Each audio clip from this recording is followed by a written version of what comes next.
wekiri.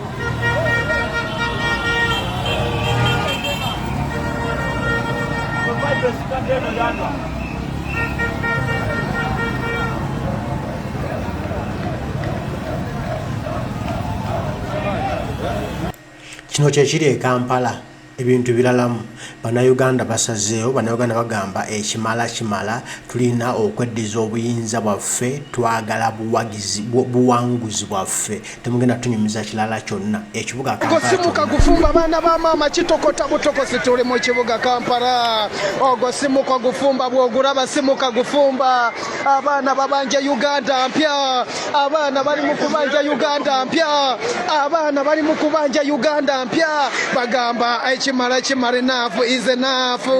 Museveni enough is enough. Chimara oyalidde wakawanyi naye abaana baluzize kutiya gasi bagambye mbuyu tiya gasi we yali wabesije yagwako takyakwata bagambye tiya gasi yali wabesije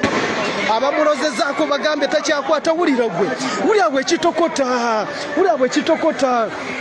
abaana bagambe tiyagasi yagwako tajja kusobola abagambe bwe twekuŋŋaanya buno obusajja tubutwana tebulinya kitokota tuli mu Kampala William Street Majestic Plaza katandika butandi Santi Salongo Jingo kyekiri e Kampala amwana agambye katandika butandisi osaaga tebikomye tebinnakoma bisuze oba bikyagenda mu maaso abawe motoka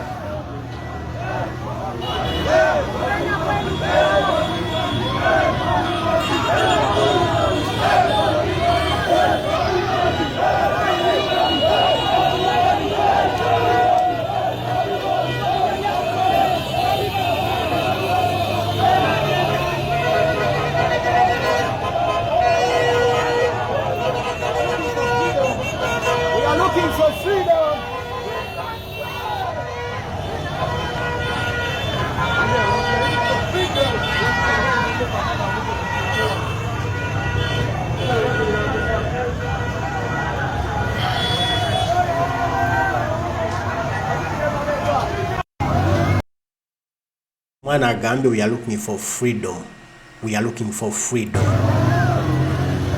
abawe motoka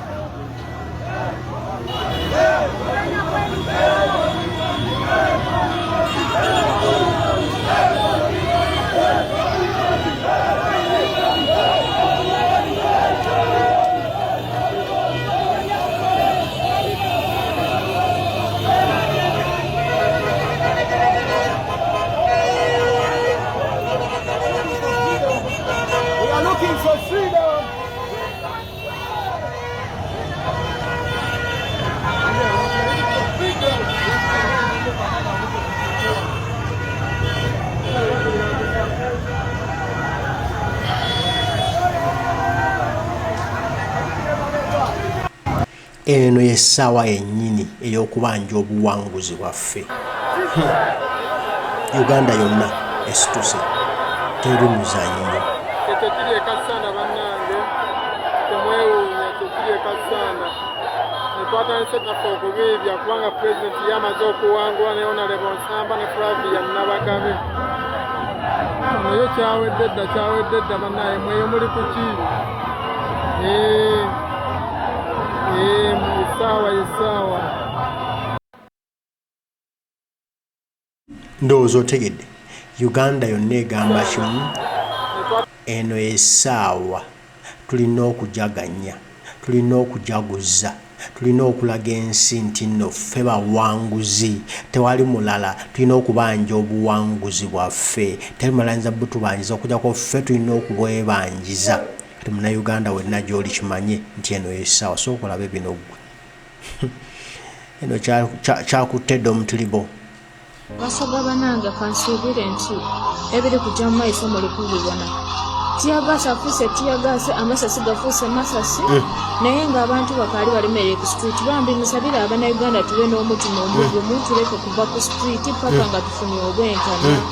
titujja kubiikiriza banange imwe muli kusinika agayino nga museka nti Museveni timwidi temuli kusanukira ojatuuka ekiseera nga n'akapoloti k'okuutiira amazzi emyaka 8 okaguliire ino nga bakamutoyireko ng'ate ozira bwenkanya wooli kujja okuloopa so musirike muleke kusinika biino beeyo ogumire eyo sirika kuuta amaziigo osirike nebino ebikazi byoyagaana nga kiri awo kyali kiziza byekikola mbu Museveni yatuwa eddembe twajja kuluya nani yazaaliwa ng'alina okujja mu nsi eyindi okujja okukuuta amazzi okutoolako obusiru n'obutategeera obwo batawaanya bikazi mumwiremu amagezi wabyagaana mu comment section nga biri kukomentinga bya kisiru ndowooza otegedde kati nno bigenda mu maaso byonna bali mu kubikola bo balowooza mbu n'ensi tebalaba era ddala bamanyi muno babikola mbu bannayuganda babivuddeko dda bannayuganda bali gumite bagamba tulina okubikola guno gwe mulundi gwaffe obalengera abaana babisuzeemu babikeereddemu bagamba tulina okufuna obuwanguzi bwaffe musaaga tubanja buwanguzi waffe muve mu lwali mmwe tulina okukituusa entebe tulina okujjako nakimala gino Museveni era nga Uganda ali gumite agamba kino tulina okukikola kati no gino Museveni ali mu kattu kubanga internationally abasajja bamuli bubi laba bino. Some breaking news coming out of Uganda, where a controversial presidential election is currently taking place. We're hearing from opposition leader Bobi Wine's party, National Unity Platform, on X that an army helicopter has landed in Bobi Wine's compound and forcibly taken him away to an unknown destination. The following post also appeared on the National Unity Platform social media account, saying regime security operatives deployed at the residence of Robert Wine have deliberately cut off electricity supply to the home and destroyed the electric fence along the perimeter. Bobi Wine's private security guards have been violently assaulted despite having committed no offence. With the residents now under complete darkness, these operatives are attempting to forcibly break into the house, raising grave concerns about their intentions. And then also the post, an army helicopter has landed in Bobi Wine's compound and forcibly taken him away to an unknown destination. That presidential campaign has been marred by violence, the current president ruling out foul play, something which the opposition leader's campaign team says is definitely happening. He's on track for a landslide defeat. Keeping across the situation, of course, in Uganda here on Sky News. Nozowulidde bigenda mu maaso mu ggwanga yaffe Uganda. Bannayuganda bali gumite ekirungi n'ensi yonna esituuse amaaso gagiri Uganda etunudde koona.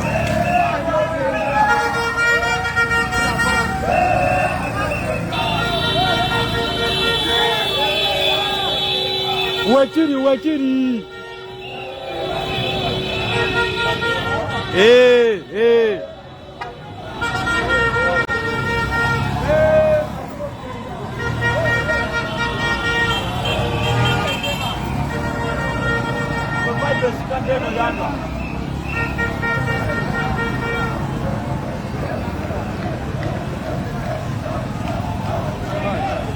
Ayina okugenda oba ayagala oba tayagala. Bingi bali mu kubikola abaana. Okitegedde babasiba ku migwa nga Slavery bwe yali. Olaba bwe bali mu kusiba abaana ku miguwa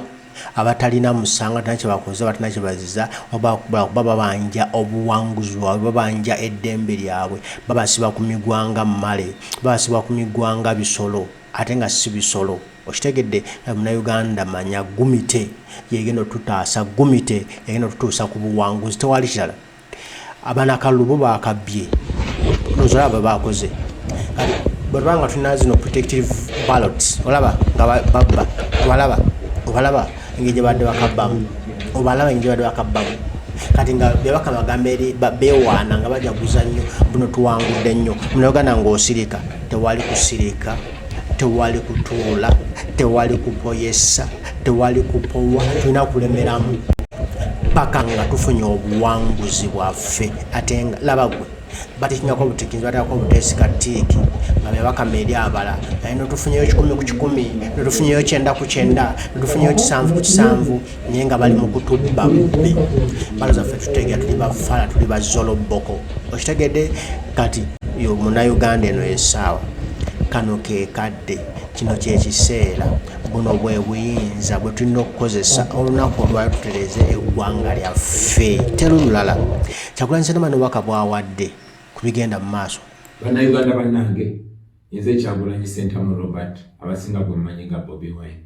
era ng'olwaleero lwa 6 ennaku z'omwezi 17 mwezi gwa January omwaka 2026 mbadde mu house arrest nze ne mukyala wange okuva ng'ennaku z'omwezi 15 lwe twalonda naye ng'olunaku lwajjo ekiro twalumbiddwa abasirikale nga bali wamu n'abantu bangi abatategerekeka kubanga tebabadde mu byamaje babadde mu ngoye za bulijjo era ne bafuna amadaala ne balinnya ku kikomera kyaffe ne basalako amasannyalaze ne basalako ne kamera zaffe zonna ebyo nga bigenda maaso bande bayambibwako ennyonyi ekika kya namunkanga helicopter ng'erina ekitaala kyekibamulisiza byonna bye bakola mu bulumbaganyi obwo nasobodde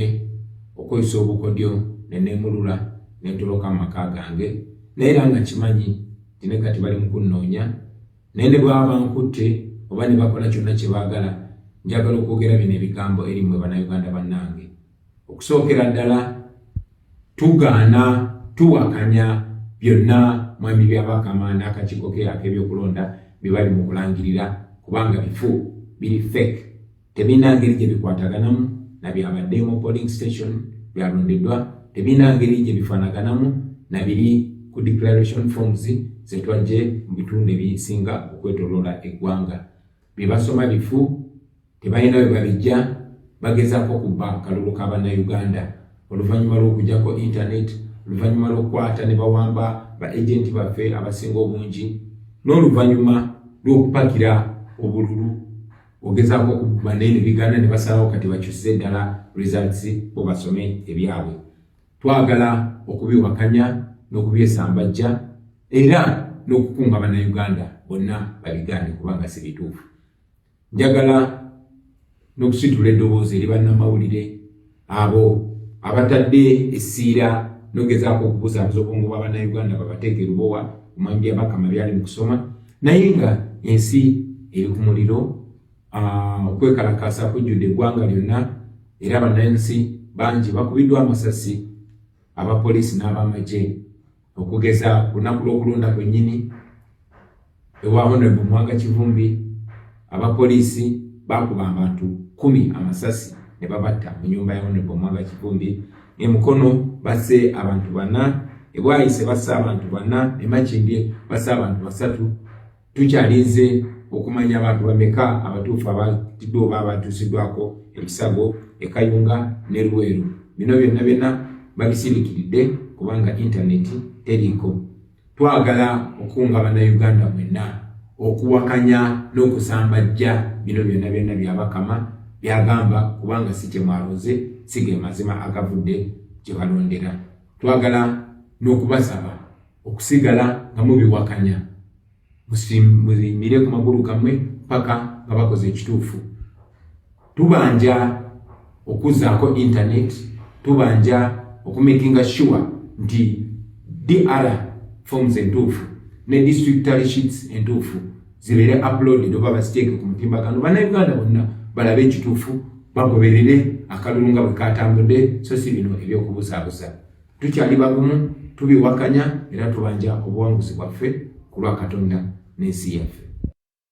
ndowooza owulidde tukyali bagumu tubanja buwanguzi bwaffe n'ensi yaffe munnayuganda eri kuzza mabega ffe tulina okubibanja tolagenda bitubanjiza ffe nze mmanja kalulu kange ke nataddeyo naawe banja akalulu ko banja obuwanguzi bwo